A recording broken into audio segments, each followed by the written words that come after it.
Welcome back to another video, guys, and today we're at Lochter Trout Fishery in Aberdeenshire, and oh my god, what a video we have in store for you. This place has 3 lochs and it is possibly one of the best trout fisheries I've ever been to in the UK. We're going to walk through everything that I fished today, everything about the fishery, why I like it, and how the fishing is so good. So come with me on this trip out to Lochter Trout Fishery. Let's get started. So this was my first time ever going to Lochter, and first of all I was really impressed at just how the place was set up. So they have 3 lochs, there's no pegs, so it is just all open bank, which I quite like because it's not exactly constrained. We started on muckle trout, and I was fishing the yarn indicator here that I was practicing last week, and yeah, this was really the method today. You can see here that I'm kind of stalking fish in front of me, and the yarn indicator was like soft enough, subtle enough that any takes we were getting from these fish cruising up and down the banks here, because it's very undercut, you could really see it with that yarn indicator because it was so sensitive. Here's a wee bung cam as well as you watch the bung going under. Try and zoom in so you can see the bung, but this place is brilliant. We've got a lot of fishing to cover today. But this water was really cool. They had loads of features. You can see this little bush beside me that I'm using to try and like cover myself from the patrolling fish up and down the edge. You really didn't have to cast very far here to be able to put your flies in front of an awful lot of fish, and it was just brilliant fun. So here's fish number 1 of a very productive day, and this was on an egg. I think I had 2 eggs on to start off, or an egg worm, sorry, on the point. And again, on the same bit, there's a little hole that kind of sits there that I was trying to pop my flies in behind a little weed bed. So there was like this really gin clear water, so you could see little pockets of weed beds, and I was trying to pop my flies in the pockets of weed bed. And every time you did that, there would be fish that would have interest in. Again, we get a fish right out of that pocket.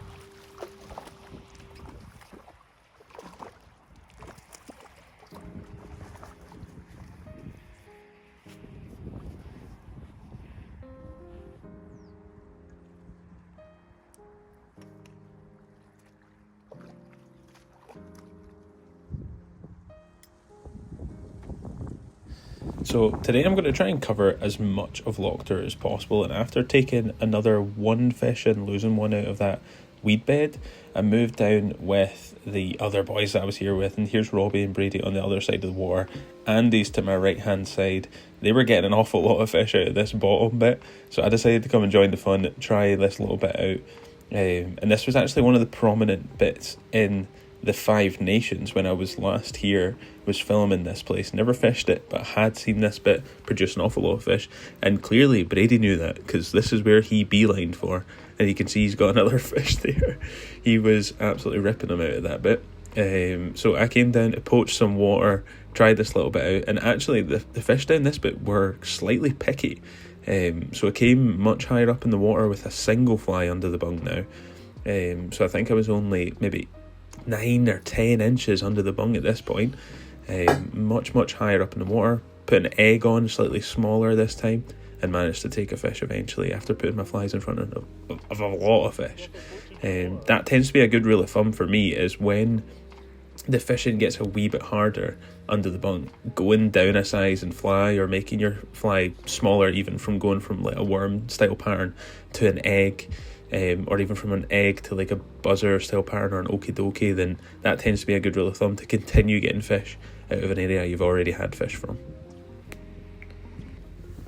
So we continued to try this a little bit at the bottom, even though the fish continued to get pickier and pickier, and this was the next kind of step up from going super shallow under the bung. Was I swapped down to a single fab on a floating line, which was actually Andy's idea, which you'll see that I give someone else the credit for in a minute.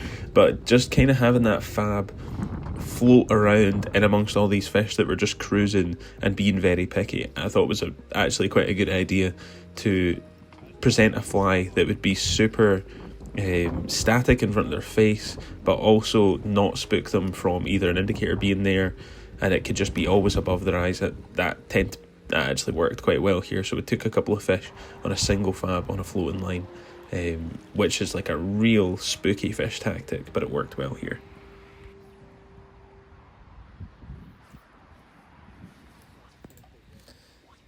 Moving round the water again, I came and sat next to Andy, who had seen taking a couple of fish off at this little contour in front of this island, and he showed me that there was actually a really deep little pocket right in front of where I'm standing here. So I popped the bung back in there, went a little bit deeper, and immediately started getting takes.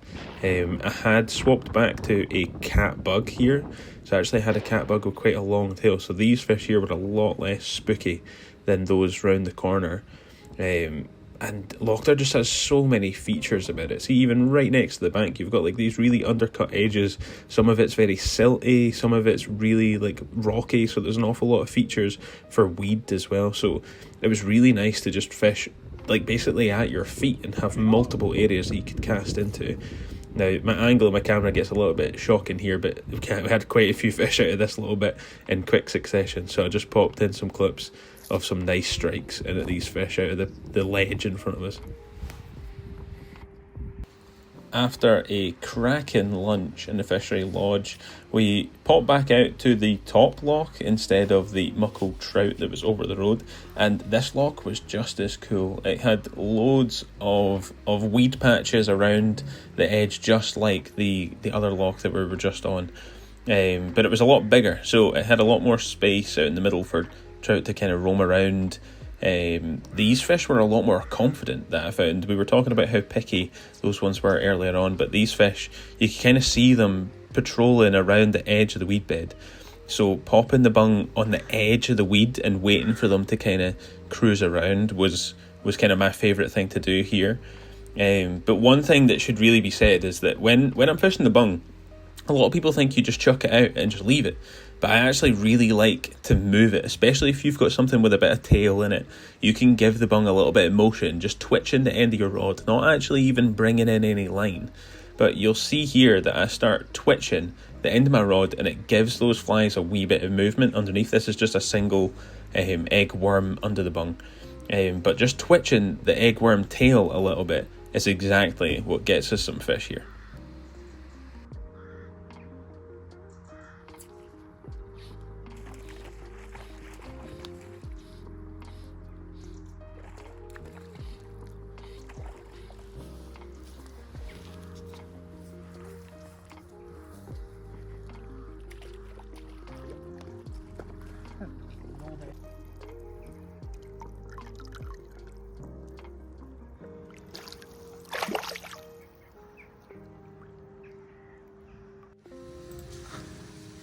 Moving further around the water, I found this really nice little feature where there was a deep hole next to this kind of little water well in this walkway, and there was also a bunch of fish moving around it, so I wanted to try this spot again using a wee bush as cover. The water was so clear here that you could see fish from miles away, but the thing is they can also see you, so staying low and trying to get out of the fish's eyesight I think was essential. You see there I miss a fish immediately, just covering fish, putting the bung in front of them, trying to intercept their pathway and start getting fish immediately. This was one of my favourite spots on the two lochs.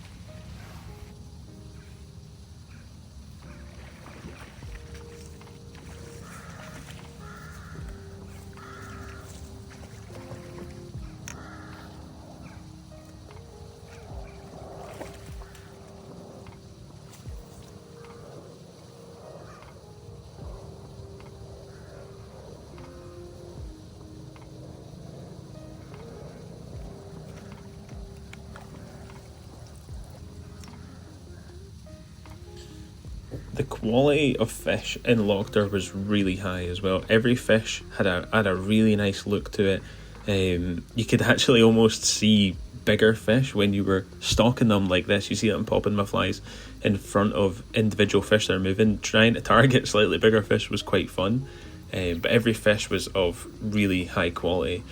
And being able to not only catch bigger fish but loads of them was so much fun. Like there were so many methods that you could pop these in front of. You could have used stalking bugs. My favourite was using the kind of lightweight bung setup to be able to keep the fly at their level for longer, and that really paid dividends all day. See, I lost that one, but there's plenty more to be had at this peg.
Even as the fish closer in started to get spooked by catching so many fish, there was still really good sport to be had further out. They just kind of moved out from the peg a wee bit. So you would kind of catch those fish that were really tight in, you were trying to be super wary, not spook them. And then as you started catching a few of them, it would spook those fish that were really tight into the weed beds. But then casting further out and really getting to the layer of fish that was further out, they were just as happy to play ball. You could see here we're getting a couple of fish every couple of casts, or a fish a cast at some points, which was just unbelievable, brilliant sport.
moving on to the final peg of the day, we'd come up to quite close to the hut. This is where Robbie had quite a few fish, so I'd popped up just as he had gone away to try and see if I could get some of those fish. We kind of swapped around pegs. We were all moving around all day. We were all catching so many fish. And this was kind of just the same again. You were kind of covering where you thought fish would be. There wasn't as many fish you could see up at this big because it'd kind of gone a wee bit deeper and moved a little bit deeper. But just using eggs, the same again, white eggs was the ticket for today. And yeah, this was just an unbelievable place. Lochter in general was just a brilliant fishery. There were so many fish to be had. They were really high quality. I mean, just look at the setting as well as the sun's kind of going down. The fishing's amazing. What more can you ask for? Brilliant place. Absolutely love it. Go and check out Lochter if you're ever up and around Aberdeenshire.